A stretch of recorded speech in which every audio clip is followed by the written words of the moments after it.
el elemento más débil, el eslabón más débil en la cadena de ciberseguridad, ciberdefensa, muchos de estos temas digital, no es la tecnología, es el ser humano.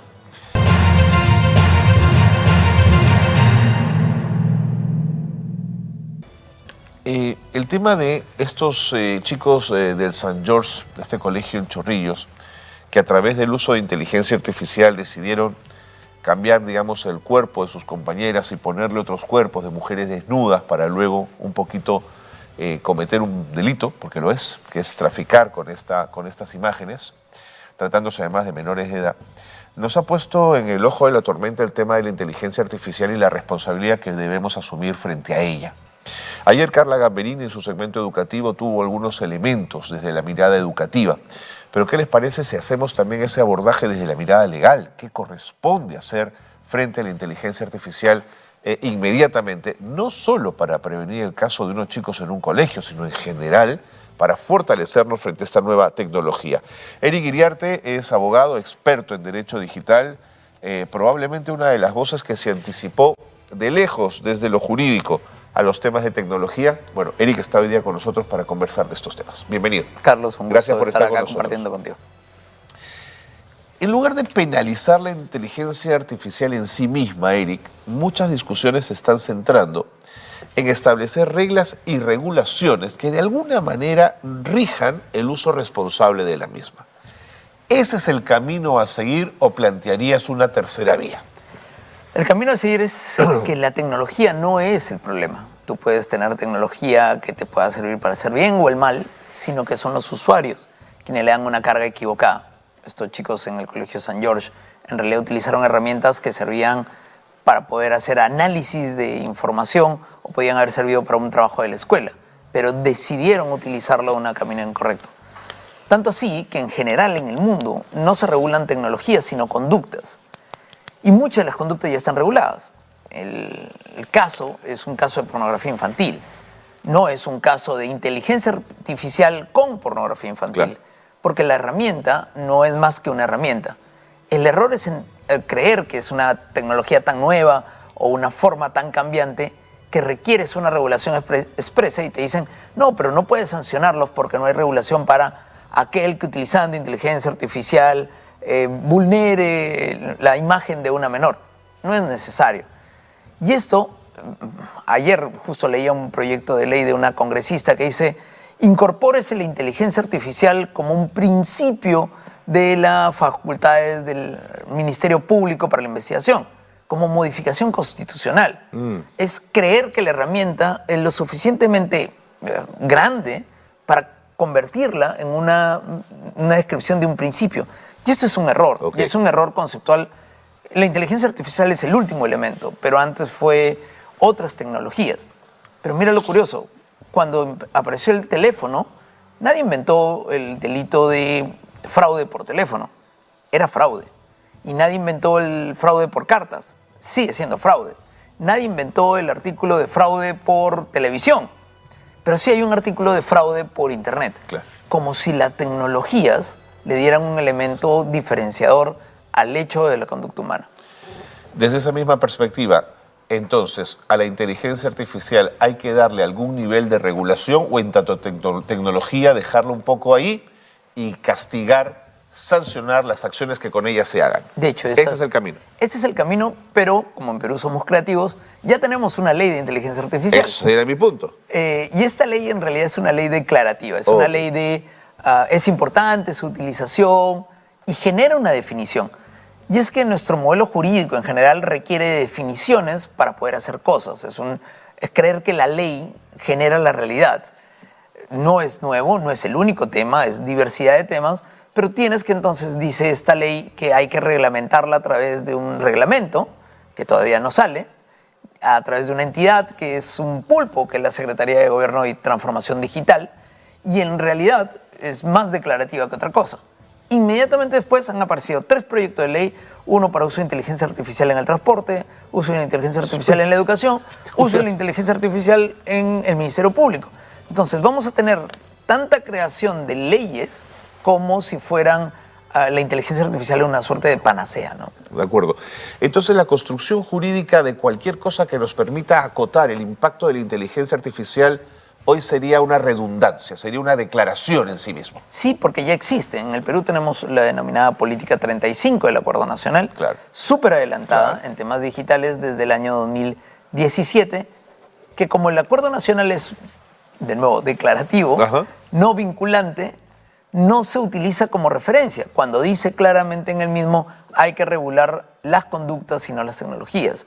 Y esto es un problema muchísimo más grande porque cada vez hay más tecnología, sobre todo post-pandemia, y la gente cree que no tiene regulación.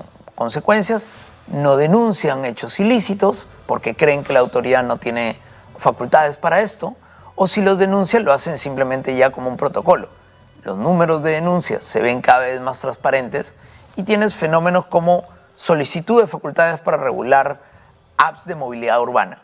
Pero si esto es un tema de transporte o es un tema de intermediación, Claro. que ya está regulado en otros tipos regulatorios, ¿por qué crear una regulación ex profesa? De acuerdo, entonces, en lugar entonces de penalizar, deberíamos invertir en educación en tecnología. Sin duda. Pero esa es una cuestión que escapa completamente a lo jurídico. Entonces, centrémonos en concientizar a estos chicos, en educarlos desde la escuela, que las propias familias trabajen. Lo jurídico parece ser, por lo que señalas, casi marginal en este asunto. Pero sin lo jurídico, por ejemplo, no puedes modificar la currícula escolar o los planes educativos porque no hay una norma que modifique la currícula. Es un círculo vicioso en el cual, si el enfoque es desarrollo de capacidades en los menores para respeto de derechos humanos, que incluyen protección de datos personales o incluyen los temas de ciberseguridad o los temas de libertad de expresión, pues ahí no estamos trabajando. ¿Y qué te dicen desde el lado del Ministerio de Educación? Es que yo no tengo mandato para eso. Entonces, donde deberían enfocar la Comisión de Educación del Congreso es en cómo creas un marco en el cual las tecnologías sean instrumentos para la educación. Veía el informe que salía hace unos días en prensa sobre las tablets que se compraron en pandemia. Sí, de acuerdo. Las tablets que se compraron en claro. pandemia y los problemas que ha dicho Contraloría o los informes internos. Y el principal problema no es que las tablets eran malas o no tuvieron mantenimiento, es un problema de tecnología, sino que los maestros no habían sido capacitados en usar técnicas pedagógicas para el uso de estas herramientas. Entonces, ¿de qué estamos hablando? Si el desarrollo de capacidades no es adecuado, no importa la tecnología que le metas, el término es garbage in, garbage out. Pones algo malo, va a salir algo malo. Interesante. Ahora, lo que sí podría tener elementos jurídicos, estimado Eric, es el resultado del uso de la inteligencia artificial. Es decir, estos chicos que creían que hacían una travesura no eran conscientes que se estaba produciendo un delito. Y creo que lo que la inteligencia artificial nos puede dar en los próximos años es, por ejemplo, manipulación de imágenes y manipulación de audios que trastoquen la verdad, que la verdad tenga que ser dirimida en tribunales a partir del uso de esa inteligencia artificial. También hay que dotar a los jueces de una expertise para entender cómo opera esta nueva tecnología, Eric. Ya hay una fiscalía especializada en cibercriminalidad que incluye estos temas de tecnología. La policía lo tiene hace 17 años. No hay un juzgado especializado en tecnologías. No hay. Ha habido esfuerzos por la Academia de la Magistratura, tampoco hay que desconocer, por desarrollarles algunas capacidades. Pero mira lo que acabas de decir, que es un tema profundo. Estos chicos entendían que quitarle la ropa a una menor de una imagen, si no era un ilícito, que es un ilícito penal, es pornografía infantil, estaba mal. Entonces el problema no es la edad para utilizarlo, la conceptualización de la tecnología, sino que el elemento detrás, el desarrollo moral, la capacitación familiar, la conciencia de que eso está mal, o la enseñanza de que la privacidad de las personas incluye su imagen personal.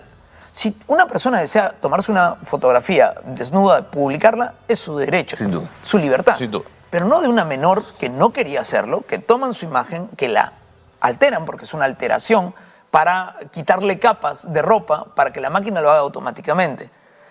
Pudieron haberlo hecho con Photoshop, por eso además también el tema de cargarle con el tema de la inteligencia artificial. Que es más complejo probablemente. Pero no era tan fino el acabado. Pero ahí tienes un elemento trascendental y es en qué les estamos enseñando a los adolescentes actuales, sobre todo pospandémicos, sobre el uso de tecnología.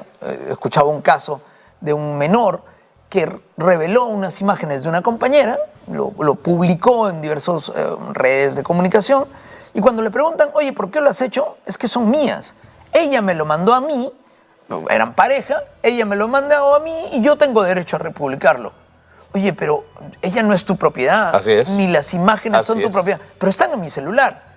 Este error en la conceptualización, lo del San Georges, no es un caso aislado, y ese problema no se está viendo en el fondo, ¿no?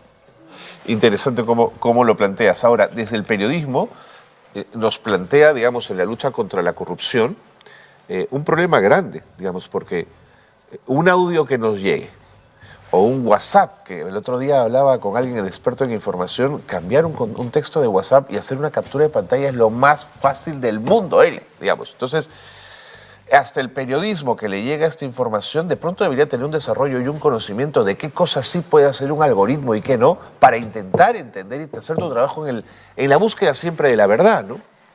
La Sociedad Interamericana de Prensa ha avanzado un poco con la declaración de Salta, que este año cumple 5 años, que habla sobre el uso de la tecnología para la libertad de expresión y la libertad de prensa. Así es.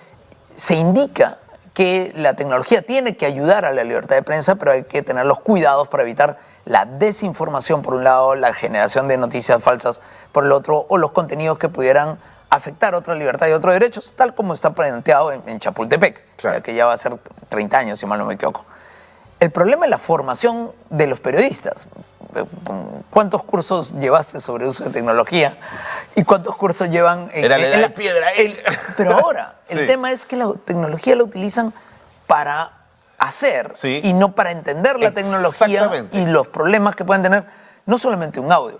Ya antes podían imitar la voz, o sea, imitadores de No, voces. pero hoy hay una perfección, Eric. Y entonces, si es la perfección lo que estamos tomando en cuenta, una siguiente herramienta tecnológica tendría el mismo problema si es que además hace emulación. Sin duda. El tema de la inteligencia artificial es toma elementos y construye nuevas formas de hablar, si quieres ponerle así, o nuevas oraciones en base a elementos aislados.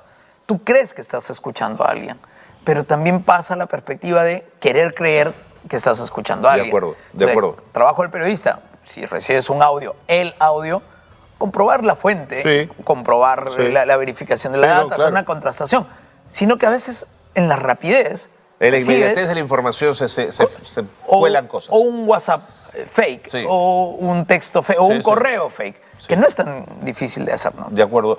Eric, una última pregunta. En esa misma línea, de pronto la apuesta por el periodismo de verificación de datos termina por ser una línea de trabajo cada vez más interesante, entonces, ¿no? Sí, es importante, pero who watch the watchers, ¿no? ¿Quién controla al controlador? Si al mismo tiempo tenemos verificadores, que son las herramientas que tienen que validar una información, tienen que ser lo suficientemente prístinos y transparentes en sus mecanismos de control para que nadie los cuestione. Entonces, si tú o yo decidimos hacer de verificadores de determinada información, pues basta que alguien nos diga, yo no creo en él, o XY datos previos. Entonces nos quitamos esta validación. Por eso es a veces cuestionable que las entidades públicas terminen siendo autoverificadores de su propia información. Claro. Porque al ser emisores, no puedes ser al mismo tiempo verificador de tu propia data. De acuerdo. Pero finalmente sí creo que en el futuro será responsabilidad de las instituciones apelar a la inteligencia artificial para fortalecer todas las defensas que puedan en la protección de su información, por ejemplo, ¿no? Sí, y no solamente la defensa, inteligencia no me artificial. imagino que no esté usando hoy día inteligencia artificial para protegerse. No deja de utilizarla, pero por ejemplo en el año 2019 se dio la ley de ciberdefensa y sigue sin reglamento. 4 años después, Sí, claro, es una verdad. pandemia ha atravesado, y entre los conflictos de las mismas entidades de ver quién tiene más peso específico en la toma de decisiones, no lo hacen. Y esto es continuo en diversidad de normativas que se puede haber ligado a tecnología. Creen que hacer la ley o hacer el reglamento es la construcción de la realidad. Claro, eso es un error grandísimo. Y solamente un elemento final. El elemento más débil, el eslabón más débil en la cadena de ciberseguridad, ciberdefensa, muchos de estos temas digital, no es la tecnología, es el ser humano. Gracias. Un Gracias gusto por siempre. por la claridad y la pertinencia, Eric. Gracias. Eric Iriarte ha estado con nosotros, abogado, experto en derecho digital, viendo con nosotros varios elementos que tiene la inteligencia artificial y cómo hacemos uso de la misma.